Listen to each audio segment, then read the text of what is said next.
Hello friends came सब अच्छा तो आज किसी क्रेविंग थिला कि मोमो खाइबार अच्छे से भी हेल्दी वे रे मोमो सो पनीर मोमो थिला जेटा कि आटा momo specifically no maida at all. तो ये देखो मोमोटा केते यमी दुसुला से टेस्टी भी होता एंड घरे कले आम गिल्ट फ्री वे रे आम खाई पारू। ये मत हेल्प कर ग्रेट कर दूची कैरेट को ये मो पनीर किसी नहीं and capsicum onion ginger garlic grated ginger garlic then oil किसी निया होची जूसी करने ऑलिव ऑयल देन आमर soya sauce salt black pepper and बेसी किसी ना बस ये करके भल से मिक्स करके रखीदे।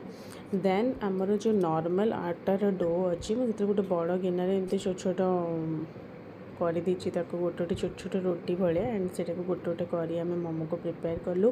एंड जो इडली मोल था मुझे नहीं मो पाखे कौन मोमो स्टीमर नाला तो मुझे नहीं ये बहुत बढ़िया एट ए टाइम बहुत सारा मोमो आम बॉयल कर एंड बहुत बढ़िया होता। Thank you for watching.